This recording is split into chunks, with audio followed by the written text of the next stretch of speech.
Bonjour à tous et à toutes.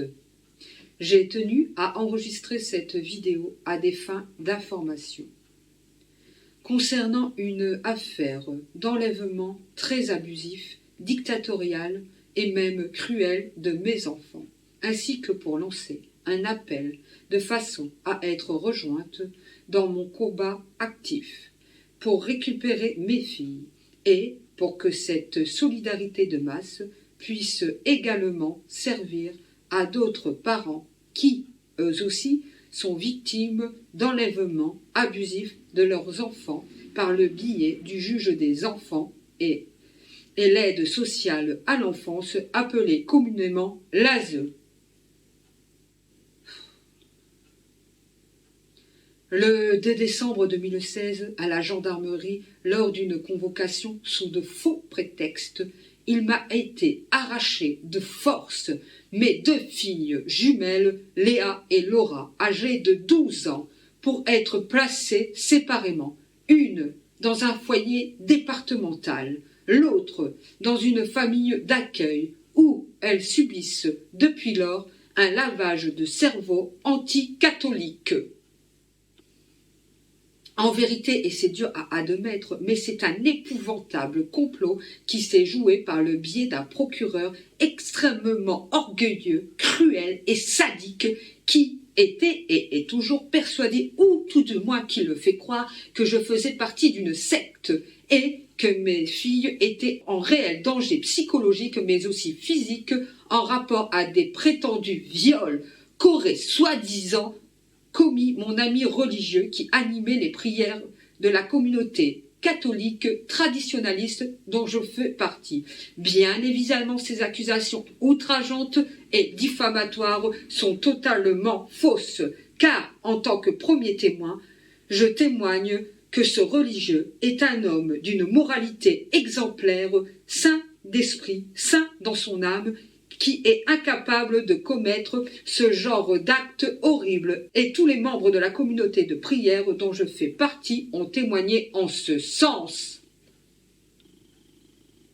Cependant, ce procureur démesurément paranoïaque, avec la complicité du juge des enfants, a fait enlever mes filles par les gendarmes, non pas à cause des motifs évoqués qui sont incontestablement fallacieux, mais pour des raisons plus sombres à caractère politique.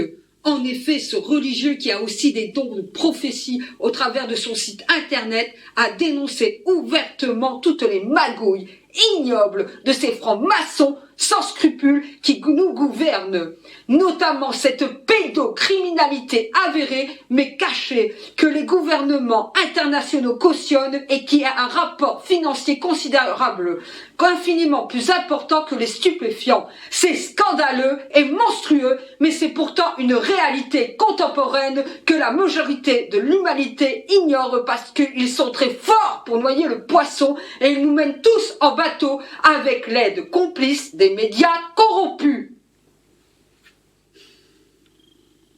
D'autre part, mes enfants ont avoué d'abord à ce religieux, puis à toute la communauté de prière, qu'elles avaient été violées par leur père décédé depuis, mais aussi par 3 hommes de mes connaissances, plusieurs jeunes adultes et adolescents, et enfin par leur grand-père maternel, Hubert Cléry, un monstre de pervers narcissique qui m'avait également violée très violemment et torturée des années durant dans mon enfance, de l'âge de 5 ans et demi jusqu'à l'âge de 14 ans. Je vous propose de regarder une autre vidéo que je réalisais concernant ce sujet tellement révoltant qui se nomme « Ce chien de père violent et violeur » que vous trouverez également sur YouTube notamment.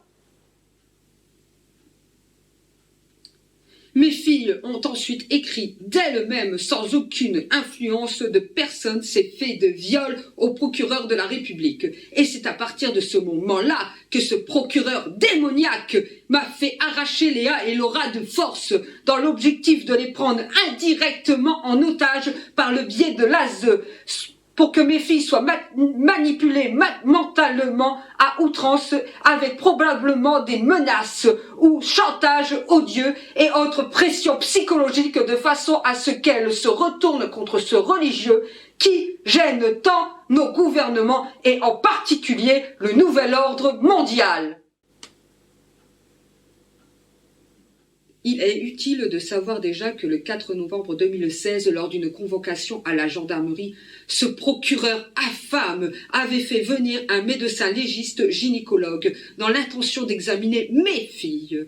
Laura a refusé catégoriquement cet examen, mais Léa, apeurée par le ton sévère de ce médecin, a été obligée de se déshabiller. Léa a réclamé cependant ma présence auprès d'elle, car elle était terrifiée par cet homme agressif qui la menaçait. C'est donc en ma présence que j'ai vu ce médecin légiste enfoncer violemment son index droit ganté dans le vagin de ma fille, qui lui criait d'arrêter tant la douleur lui était insupportable. Malgré cette demande pressante de mon enfant torturé, ce médecin légiste a laissé son doigt dans les parties intimes de Léa, et il a fallu que ce soit moi qui lui crie d'arrêter. Aussitôt, après, il a retiré son doigt tout aussi violemment, mais en prenant soin de recouper son index.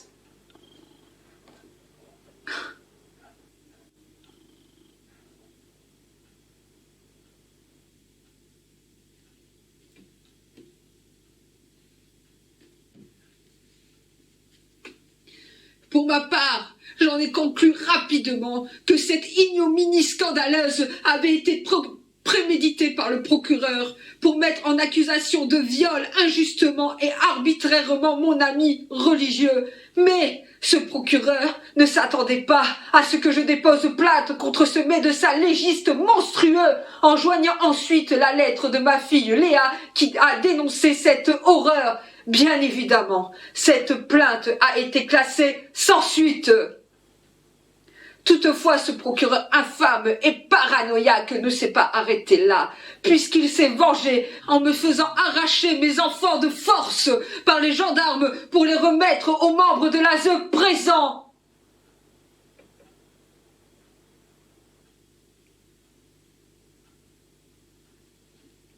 Je tiens à informer par cette vidéo qu'en date du 8 décembre 2016, lorsque j'ai été placée en garde à vue à la gendarmerie, que Léa ne cessait pas d'appeler mon ami religieux parce qu'elle voulait le voir absolument. Comme c'est bizarre pour une prétendue victime qui aurait soi-disant été violée par mon ami religieux, ma fille aurait réclamé à corps et à cri son pseudo-violeur. Cela n'a pas de sens et c'est vraiment paradoxal, d'autant que les gendarmes riaient dans les couloirs de la gendarmerie à propos des appels de détresse de ma fille Léa réclamant mon ami religieux à ses côtés. C'est monstrueux!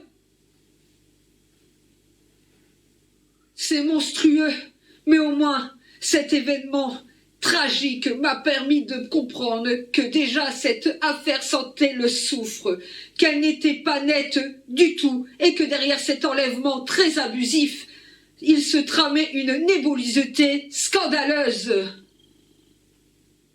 D'autre part, et par la suite, j'ai appris que Léa était entrée à l'hôpital le 6 décembre pour anorexie mentale, puis en pédopsychiatrie du 10 au 21 décembre 2016 au matin, où on l'a obligée à rejoindre le foyer départemental de l'enfance. Or, comme ma fille Léa s'est retournée brusquement et haineusement contre mon ami religieux, en l'accusant par la suite de choses terribles dont ce religieux, saint de corps et d'esprit, est incapable de commettre, je suis en droit de me poser des questions.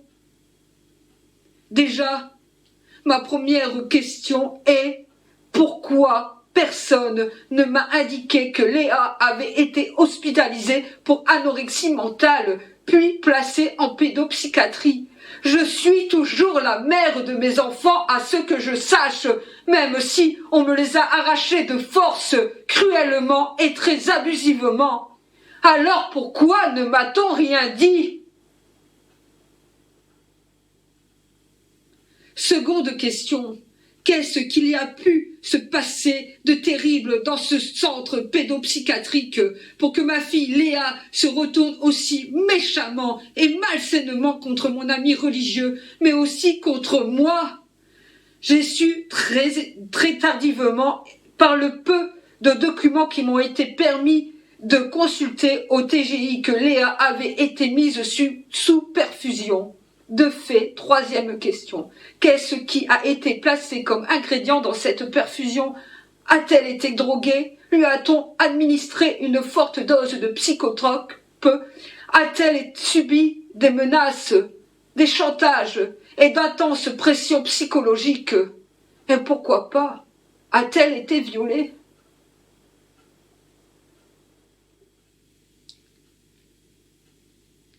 Ce sont des questions que je me pose parce qu'il est anormal que ma fille Léa, qui était si passionnément amoureuse de mon ami religieux, se retourne d'un seul coup contre lui comme si c'était le monstre le plus horrible qui existe sur toute la terre.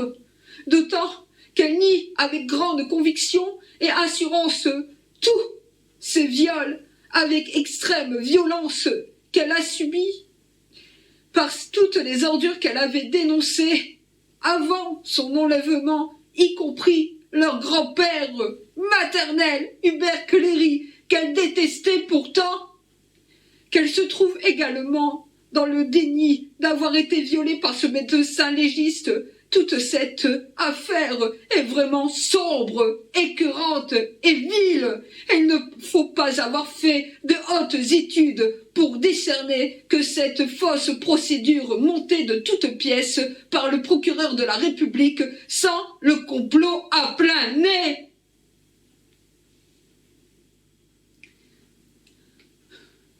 En conclusion, ce procureur monstrueux a réussi son sale coup démoniaque du fait que, à présent, non seulement mes filles ne parlent plus de leurs viols passés lorsqu'elles étaient très jeunes, commis par ceux qu'elles avaient dénoncés ouvertement, non seulement Léa reste dans le déni du viol commis par le médecin légiste, mais elles accusent toutes les deux mon ami religieux de les avoir violées, ainsi que de les avoir obligées à écrire toutes les lettres qu'elles avaient envoyées au procureur. C'est scandaleux!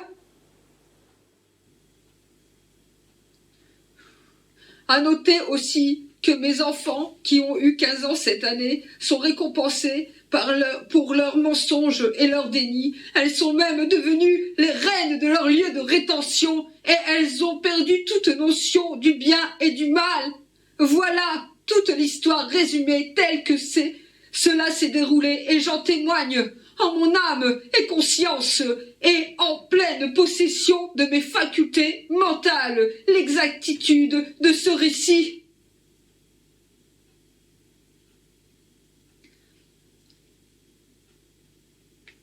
Certes, cette histoire semble être surréaliste, mais c'est pourtant la vérité. Je ne mens pas. À présent, mes filles sont devenues des délinquantes et des dépravées à cause de cet enlèvement inique et dictatorial, puisque effectué dans un but lâchement prémédité de prise d'otages à des fins crapuleux, de faire accuser faussement un innocent et de les pervertir honteusement. D'ailleurs, j'ai appris récemment que Léa n'était plus vierge. J'ai ainsi la preuve patente que ce médecin légiste a bien perforé l'hymen de ma fille à l'âge de 12 ans.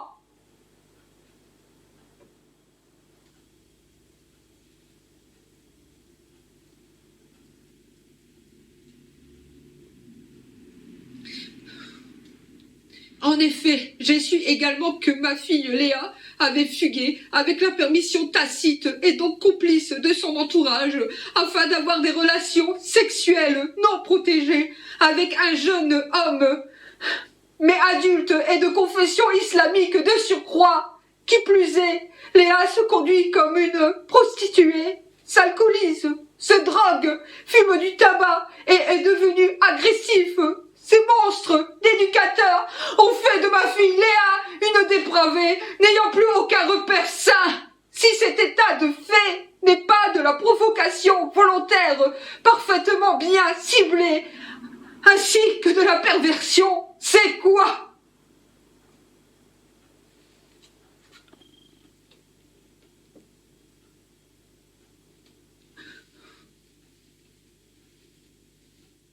D'ailleurs, puisque je suis bâillonnée et que je n'ai plus le droit de prendre contact avec mes enfants, sauf sur surveillance stricte, comme si j'étais une criminelle, et que mes lettres que je leur adresse ne leur sont jamais données, j'ai réalisé une vidéo qui se nomme Lettre à Léa. C'est une lettre ouverte de reproches que j'ai placée sur YouTube, notamment dans l'espoir que Léa aura la possibilité de la regarder.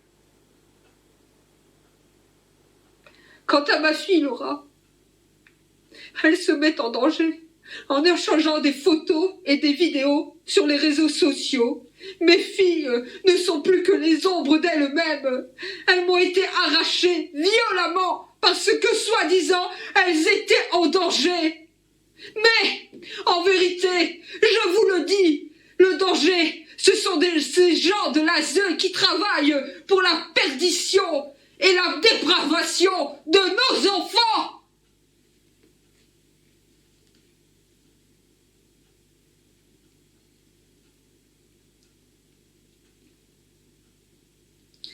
Ma souffrance est incommensurable parce que je sais que Léa et Laura sont perdues à jamais.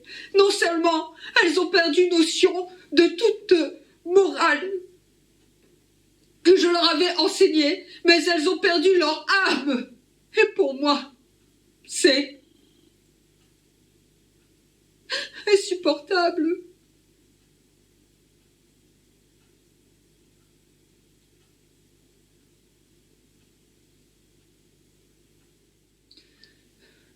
Je vous remercie de votre attention et merci aussi de m'aider dans ce combat que je mène malgré mon intense douleur que je vis au quotidien. Je sais que jamais je ne reverrai mes filles, mais au moins je poursuis activement le combat pour tous les autres enfants qui ont été enlevés à leurs parents très abusivement, et il y en a beaucoup, de l'ordre de 75 à 80% d'après les statistiques officielles. Surtout que c'est un marché très lucratif, et si personne ne met fin à cette cruauté où des familles sont déchirées, cela continuera indéfiniment. Je compte sur vous pour m'aider dans ce combat que je mène au quotidien.